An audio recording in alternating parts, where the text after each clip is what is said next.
वहीं बढ़ते हैं अगली खबर की ओर, जहां जांच बढ़ने के साथ ही अतीक अशरफ हत्याकांड के परते दर परत खुलने लगी है। इस हत्याकांड में अब चौंकाने वाला खुलासा हुआ है। सांसद और माफिया अतीक अहमद और उसके भाई अशरफ को गोलियां बरसाकर मौत की नींद सुलाने वाले कातिलों में शामिल अरुण मौर्य शेरे अतीक व्हाट्सएप ग्रुप से जुड़ा था। यह ग्रुप अतीक के बेटे असद ने खुद बनाया था।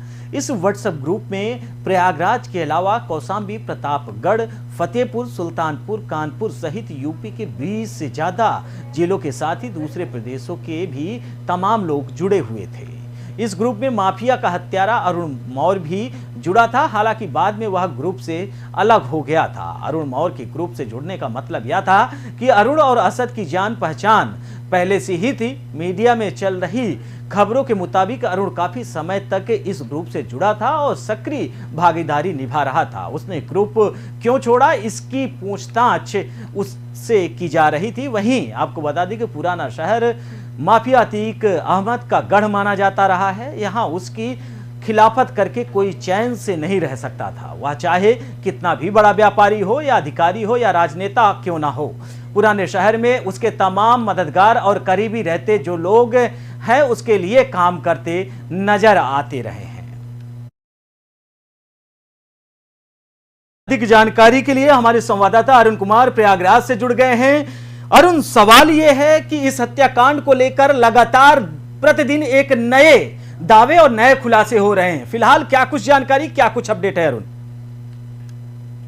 जैसा कि अभी तक अतीक और अशरफ हत्याकांड में सिर्फ 3 नाम आ रहे थे, लेकिन वो 3 नाम से बढ़कर के 2 नाम और उसमें प्लस हो चुके हैं, 5 नाम हो चुके हैं। और वो 5 जो अभी इस समय पुलिस के रिमांड में हैं। पुलिस उनसे लगातार जो है जानकारी लेने का प्रयास कर रही है। लगातार उनसे सवाल पे सवाल किए जा रहे हैं।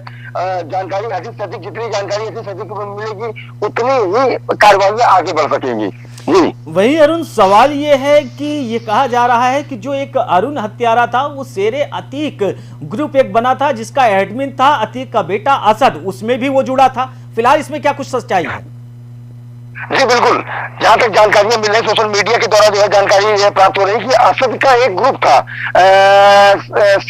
शेरे अतीक के नाम से शायद। जी जी, उस ग्रुप में अरुण मौर्य बतौर ग्रुप मेंबर था, जिसमें जानकारी जो मिली जानकारी के अनुसार जिसमें उसने चैट किया था कि मुझे आपके पिता जैसा डॉन बनना है।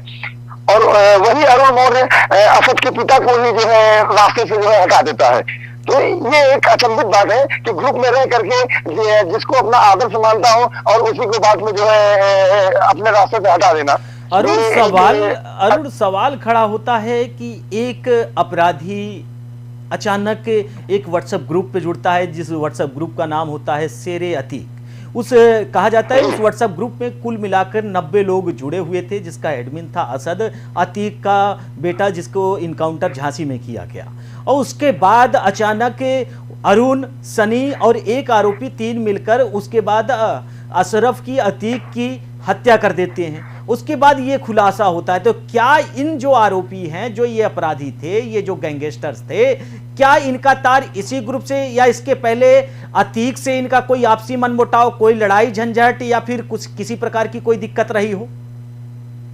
अभी तक ये खुल करके स्पष्ट नहीं हो पाया है कि इनका आपसी कोई मनमुटाव था या ये किसी के द्वारा जो है भेजे गए थे या इन्होंने खुद से जो है अपने आप को आगे बढ़ाने के लिए, जैसा कि इनका बयान है कि मैं अतीक अहमद जैसा डॉन बनना चाहता हूँ, इसीलिए जो है मैं फेमस नहीं हो पा रहा था, तो मैंने अतीक अहमद को टारगेट किया कि मैं जब इनको मारूंगा तब मैं अपने आप में फेमस हो जाऊंगा। इसके चलते जो मैंने इनको मारा। अभी तक जो बयान इनका आया था ये आया था, लेकिन उसके बावजूद में पुलिस की जानकारियों में जब पूछताछ हो रही है उसके दरमियान ये भी पता चला है कि इनका कहीं न कहीं किसी न किसी संगठन से संपर्क रहा है। क्योंकि उसका सबसे बड़ा कारण ये है कि इनके पास जो अंग्रेजी असलहे जो बरामद हुए हैं, जो अंग्रेजी असलहे जो प्राप्त हुए हैं, वो इनकी खरीदने की इनकी क्षमता नहीं है। जी जी। तो फिलहाल अरुण, अगर हम प्रयागराज की स्थिति और परिस्थिति के विषय में आपसे पूछें तो इस समय जब से अतीक अहमद हत्याकांड हुआ उसके बाद से ही लगातार धारा 144 और हाई अलर्ट पे रखा गया। फिलहाल इलाहाबाद की अब क्या कुछ स्थिति है? क्या सब कुछ पहले जैसे सामान्य हो गया? नहीं, पहले जैसा सामान तो नहीं हुआ, लेकिन काफी हद तक सामान हो चुका, क्योंकि प्रशासन पूरी तरीके से अलर्ट है, प्रशासन पूरी तरीके से चुस्त दुरुस्त है। जैसा कि ईद का भी माहौल था, उसमें भी लोग कयास लगा रहे थे कि कुछ न कुछ इसमें जो है दंगाई जो है आ सकते हैं, कुछ न कुछ इसमें व्यवधान हो सकता है, लेकिन प्रशासन की चुस्त दुरुस्त व्यवस्था के कारण पूरी तरीके से अभी तक जो रिपोर्ट है बिल्कुल शांतिपूर्ण तरीके से पूरा जो है माहौल अभी तक बरकरार है। जी फिलहाल अरुण, आप हमारे साथ जुड़े, आपका बहुत बहुत शुक्रिया। आप हमारे साथ अधिक जानकारी साझा किए। बहुत बहुत धन्यवाद। वही आपको बता दें कि अतीक अहमद हत्याकांड में प्रतिदिन नए खुलासे